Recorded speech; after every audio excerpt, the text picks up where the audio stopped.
super excited to be in this conference. I'm super excited. Thank you, Funke, for making me to be part of this exciting and life-changing conference. All right.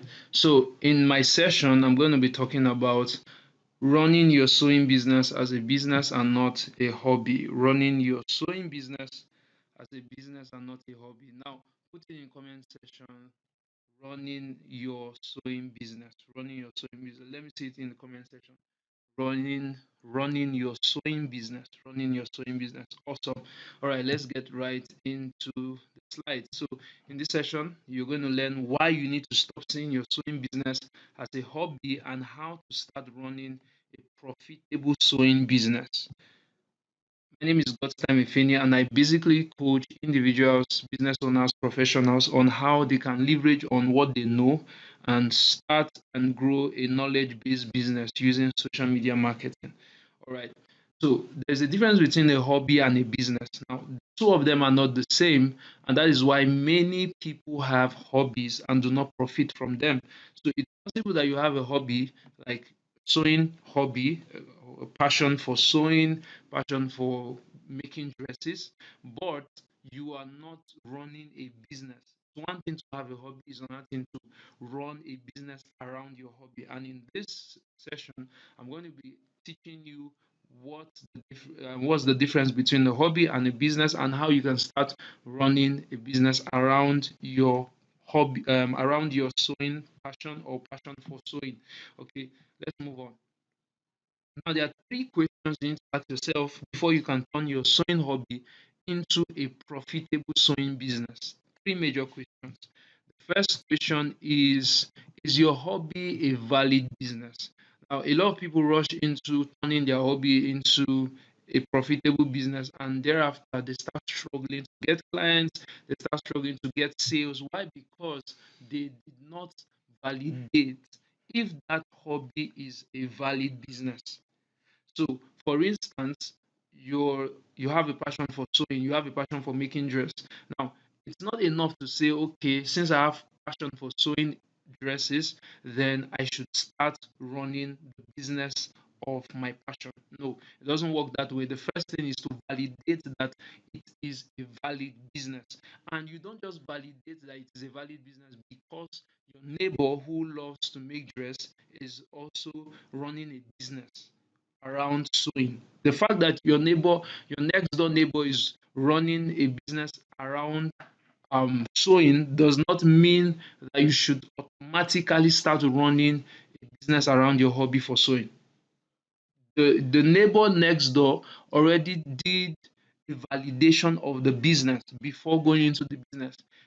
Why one of the reasons why a lot of businesses fail, because according to research, it said that businesses that start within the first 5 years fail. Within the first 5 years crumble. Now, one of the reasons is because they did not validate the business. They just got the idea or have the passion and say, okay, let me start running it as a business. No, it doesn't work that way. There are certain things you need to understand before you start turning your hobby into a business. And one of them, which is you must validate that business. Now, how do you validate the business? Number one is to check for the demand. You have to be a demand. Okay. So in the industry that I have passion for, the industry of sewing dresses, what is the demand for sewing dresses? That's the first thing. Is there a demand for it? You don't just assume. No, you have to do your research. You have to check Google. You have to check YouTube. You have to check other search engine based platforms, right? To find out if there is a demand for it. You have to check forums. You have to check the comment sections of social media platforms like Facebook. Check Facebook groups where people have conversations around sewing dresses to check is there a demand for it. That's number one. Now, in the context of this conference, we're looking at sewing business. So this is something physical, right? It's a physical business. So it means that you also have to validate the demand in your environment, right?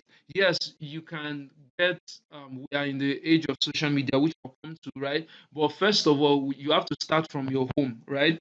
Because you can't just all of a sudden say, okay, I will get people outside my location.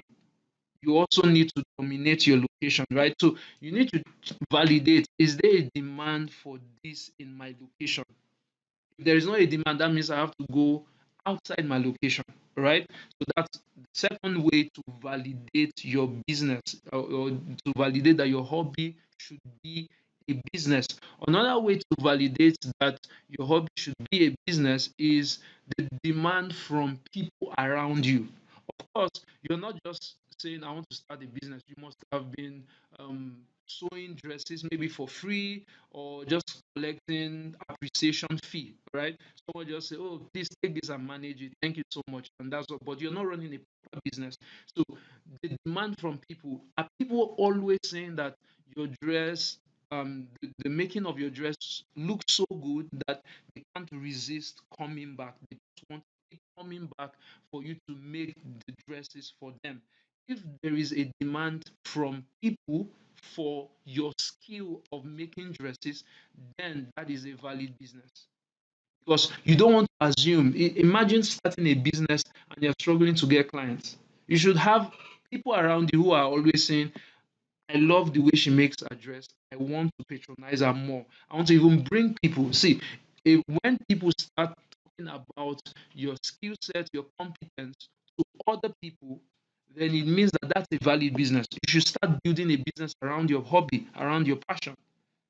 So these are the different ways to validate your hobby as a business. Now, the next thing I want to talk about is, why do you want to turn your hobby into a profitable business? The second question is why. The first question is validating it, right? Now, why do you want to turn your hobby into a profitable business? So the normal response would be because I want to make money. That's not a valid reason. That's not a valid reason to turn your hobby into profitable business. Okay. Yes, money is important. You're going to make money from the business. But if that's the reason why you want to turn your hobby into profitable business, you have already failed in the business. Because there are times where, especially when you start a business newly, you're not going to get millions of dollars, millions of naira in my country where I stay, millions of naira all of a sudden, right? It's not going to be a profitable business when you kickstart that business. So if the primary motive for starting the business in the first place is profit, then you're going to give up, you're going to quit the business. A lot of people have stopped their businesses because they did not see the profit they envisaged when they started the business. So you want to get a valid reason beyond the profit. So number one valid reason why you would want to turn your hobby into a profitable business is because you have seen a problem, you have seen a gap that you need to fill in that industry where you have passion for, right? So, for instance, in the sewing industry, in the sewing business space, what gap have you seen that you want to fill? Because it's not just about making dress. For instance, it can be that, okay, when you go to meet a tailor to help you put your dress together, they delay. There's no speed in delivery. So you can now say, okay, one of the reasons why I want to turn my hobby into a profitable business is because I want to solve the problem of delay. I want to offer speedy delivery of my service, right? You can say, okay, another one of the problems I want to solve, so that I can one of the reasons I want to turn my hobby into a profitable business is so that I can solve the problem of lack of competence, right? I want to bring excellence. I want people to look at my dress, when they take my dress that I've made for them and they put it on. When people look at them, they'll be like, who made this dress? And they say, this person. Can you show me? Because I want to pay that person to make my own dress for me. Then it shows that you are delivering competence, you're delivering excellence, you're delivering excellence, right? So these are some of the reasons why you need to turn your hobby into profitable business. I said you want to fill a gap, you want to solve a problem, right? You want to offer solution, not just making the dress. Making the dress is the product.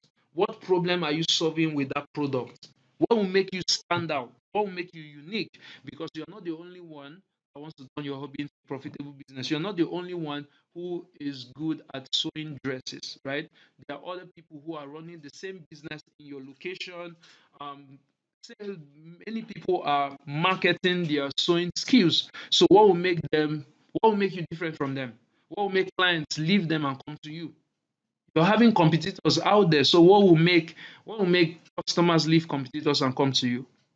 This is why you need to understand that, okay, I want to turn my hobby into a profitable business because I have seen a problem I want to solve. I have seen a solution I can deliver. Right now, the last question is: will this be a side hustle or a full-time business? Now, this is very important because some people have a 9 to 5 job. Some people have other things that take their time. Some people are stay-at-home moms and other things that takes our time, right? So you need to understand: will this be a side hustle for me? Will I be doing by the side, or will it be a full-time business? Because if you don't clarify this, you're going to get overwhelmed and the business will crumble. So you need to clarify this. Will this be a side hustle or a full-time business? So put it in comment section. Let me see it. Do you want this to be a side hustle or a full-time business? Put it in comment section. Let me see. Let me see your response. Will this be a side hustle or a full-time business? All right. Let's move ahead. Now, what are the steps to turn your hobby into a profitable sewing business? What are the steps to turn your hobby into a profitable sewing business? Step one is focus on a demanding niche. Focus on a demanding niche. Now, you need to understand that there are different aspects of the sewing business. Okay, so you don't want to be known for everything. You want to be known for something. You want to be unique. Now, I have a particular tailor, a male tailor, who is so good at sewing traditional dresses, niching it down to my tribe, which is Urobo. Okay, now he's so good at that anytime I have a native wear or that tribal wear for an event or something, I bring it to him. And other people also have known him for that. And he focused on that. That doesn't mean that he doesn't sell other things, right? So suit and the rest. But he knows where his niche is, his unique place. So you need to focus on a high demanding niche. What area do you want to focus on? Do you want to focus on children wears? Do you want to focus on male wears? Do you want to focus on women wears? And you need to understand this, that when you're starting a business, you don't start broad, you start narrow and build from there. You don't start grow. You don't say, okay, I can sew any type of cloth. You are not going to grow fast that way. You're not going to build a profitable business that way. You want to focus on the high demanding niche, then start diversifying when you are known. When you are known for male dresses, for instance, right? And you're so good at that, people start asking you, ah, you're so good at this. Can you also do this? They say, yes, I can. But they did not ask you, can you also do this, until they saw your expertise in the area of male dress, right? Male dresses. So you need to focus on a high demanding niche. Now, one of the ways you can focus on a high demanding niche is to pay attention to what people are demanding from you in terms of your sewing skills. So when you sew dresses, what is that particular dress, or what is that particular area that people always want you to do dress for them, or people always demand you to make dresses for them? So when you understand and pay attention to that, then you will start focusing on the high demanding niche. So that's step one. Now, step two is understand who your target clients are. You can't build a profitable business if you don't know who your target clients are. Why not everybody cannot be your client? Everybody cannot be your client. Everybody cannot be your client. You need to understand that everybody can't be your client. Right. So you need to understand that everybody cannot be your client, right? So when you understand that everybody cannot be your client, you're going to focus on who your target clients are. So you want to build a profitable business around your passion, your hobby for sewing, right? Who are your target clients? Who are the people that will be patronizing your sewing service, your sewing skills? Who are the people that you'll be doing business with? Don't tell me everybody. No, don't tell me everybody. Like the example I gave, I told you that I have a tailor who focuses on native wears, traditional wears, especially niche down to the Delta, South tribe, right?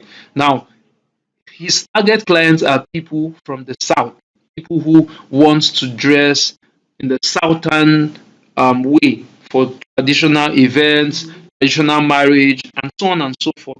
So he knows his target clients. Do you know your target clients? If you don't know your target clients, you can build a profitable business. Now, one of the ways to understand your target clients or know who your target clients are the problems they face, the problems they have, the challenges they have, the situations they are currently facing, especially in the context of sewing dresses, right? So, for instance, I have the issue of okay, I want to attend a South event, and I need a Southern hire. Now, the problem is there are a lot of people out there who don't know how to do it the way I want. I need someone that can do it the way I want. Now, I am the client of this fellow, and he understands how to deliver that kind of value, right? So he knows that the problem I have is I don't want a mediocre tailor to sew for me a southern attire. So you need to understand the problems of your target clients. What are the challenges they are facing? Then another thing you need to understand to find your target clients is what is their occupation, their lifestyle, because their lifestyle also will help you know the kind of dress they would like to wear, right? So, for instance, a corporate mom, someone who works in the corporate space and has children, okay? So, this person, her lifestyle will be around wearing corporate dresses, right? And one of the problems she's going to be facing is she doesn't have much dresses in terms of going out because all our dresses will be corporate dresses for office work, for presentations and the rest. So she will need to cool off during the weekends to have dresses that will help her to relax, that will help her to chill out, that will help her to what's the word now? That will help her to just attend events that are for relaxation, for entertainment, right? Apart from the corporate wares. So she has a problem of who can understand that I need dresses that will make me cool off during the weekends apart from corporate wears. So this is also another reason why in marketing, which I will come to, in marketing, you must understand the problems of your target clients if you want to reach out to them and get them persuaded to patronize you, to buy from you. So understand who your target clients are. Number three is leverage on social media to market your business, right? So the fact that your business is physical, right? It's a physical skill. People will come to you physical. It doesn't mean that people can you can't sew dresses for people outside your location, right? You can sew dresses for people outside your location, people outside your country of residence. People can send you a message and say, okay, I know of people who they understand the measurement thing, so that okay, there was a client I was working with, and she said that a client outside the country based in Nigeria. So a client from I think Canada or one of these European countries. She said that the person just told her, okay, this is what I want, this is what I want. And she did everything, sent it to her. It was amazing. Like the dress fitted, everything was okay on her. So that tells you that you can leverage on social media to market your business beyond your physical location. Once you understand certain things that will make the dress to be fitted on the client without the client necessarily coming to you physically to make measurements and the rest. So you need to figure out that's a barrier you need to break out, right? Or it's the entry point of your market you need to figure out. It will also help you um, beat your competitors who are just focusing on their physical location, people to come to them physically. Whereas you are dealing with clients across different states in your country and outside your country, because I know there are people watching me right now who are not based in Nigeria, right? So outside your country, outside your state of residence, you can get clients using social media. Now, how do you leverage on social media to market your business? Number one is ensure you work on your biodata, right? You can't just say you are a general tailor. You need to focus on a solution. So, for instance, you can say, I let me see how I can put this so it makes a lot of sense. So you can say, for instance, now this is just an example. You can say, I help corporate moms prepare for their events with outstanding and astonishing dresses, or to look good for their events with outstanding and astonishing dresses. That's just an example. So when corporate mom sees your bow and say, wow, and also, of course, see the pictures of dresses you have done for corporate moms, they'll be like, okay, this is amazing. I would like you to do a dress for me. I would like you to do a corporate wear for me, right? So you need to understand that biodata is important. Biodata means you're putting a problem, a solution, and for the specific audience. You can say, I said, I help corporate moms. So the people who are my target clients are corporate moms. To look good, that's the solution. Look good for their events with standing and astonishing dresses, right? So you can do that, find out the problem, solution, and the target clients, put it together and put it on your biodata on Facebook, Instagram, WhatsApp, and the rest. You can also leverage, since the context of this conference is sewing business, you can also leverage on YouTube, right? Because what you do is physical. So you can leverage on YouTube, do YouTube videos, open a YouTube channel, do YouTube videos on different dresses. You can talk about five um, five corporate wear ideas for corporate moms, five Christmas wear ideas for families, five photo shoot best ideas for baby photo shoots, something like that. And the more people watch the videos, the more people are reaching out to you and say, okay, I want you to make this dress for me. I love the way you put that dress together. I love it. So leverage on YouTube. Now we are on YouTube, right? So you can leverage on YouTube, have a YouTube channel, get a coach to guide you on how to open your YouTube channel and grow your YouTube channel. I have a YouTube channel, right? You can follow me on my YouTube channel, Coach Godstime. I share a lot of amazing stuff there on my YouTube channel. So you can leverage on social media to market your business. All right. Then step four is have a funding plan. Now, you need to understand that in growing a business, when you start and grow a business, or when you want to start and grow a business, you need a funding plan. You can't just wake up one morning and say, okay, I want to start turning my hobby into a business. You will need equipment, right? Because what you're doing is physical. You need equipment. Unlike me, that I don't need much equipment to run my coaching business, to run my writing and ghostwriting business, right? Because one of the things I do is busy entrepreneurs and busy professionals who don't have time to write their own books and become a published author. I help them write the books for them. Business owners who don't have time to create a lead magnet that they can use to attract potential clients into their business, whether it's physical product or digital product, right? I help them create the lead magnet so that they can have time to focus on their business. Now, what I'm saying is, in essence, is this: you need to have a funding plan to grow your business or to start your business. So, for instance, in my coaching business, I don't necessarily need to spend so much money to grow the business. Why? Because there are certain basic things that I need. I don't have to spend so much money like someone who runs a physical business where you need to buy machines, you need to buy certain things, those things, right? So you need a funding plan.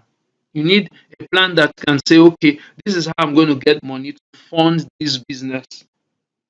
Because one of the reasons why a lot of people have not started a business or turned their hobby into a business is because they are saying, I don't have capital. I don't have capital. So you need to have a funding plan. How am I going to fund this business? Am I going to get a grant? So that means I need to learn how to get grants. Now, never borrow money to start a business. Put it in comment section. Put it in comment section. Never borrow money to start a business. Never borrow money to start a business. Now take note of the word I said. Never borrow money to start. You can get loans from the bank to expand a business because you already have traction of profit and sales clients. So yes, you can expand a business with loans, right? But don't borrow money to start a business. Never borrow money to start a business. Why? Because that business is just a newborn baby. You don't even know how it's going to grow because you're just starting new. So you don't want to take money from somebody when you don't even have hopes of returning the money because you are not the business is not yet profitable, and you're taking money without hopes of how will I return this money, right? So don't borrow money to start a business. All right. Now, the funding plan, one of the ways you can craft a funding plan is to say, okay, I'm going to reach out to my family and friends. Of course, you must have a savings or something that say, okay, this is how much I have. Please, I need you to add to what I already have. Not that you're coming empty-handed and say, I don't have anything, oh, and I want you to help me. No, you have something and you add to it and say, okay, this is the funding plan I have, right? That's all about having a funding plan. All right. Now, the next thing I want to talk about, which is the last, is create streams of income with digital product business from your business. Create streams of income with digital product business from your business. Now, digital product simply means creating information based solution from what you know, from your experiences, from your results. All right. So, for instance, let's say you're running your sewing business and you're getting clients on social media, specifically on Instagram.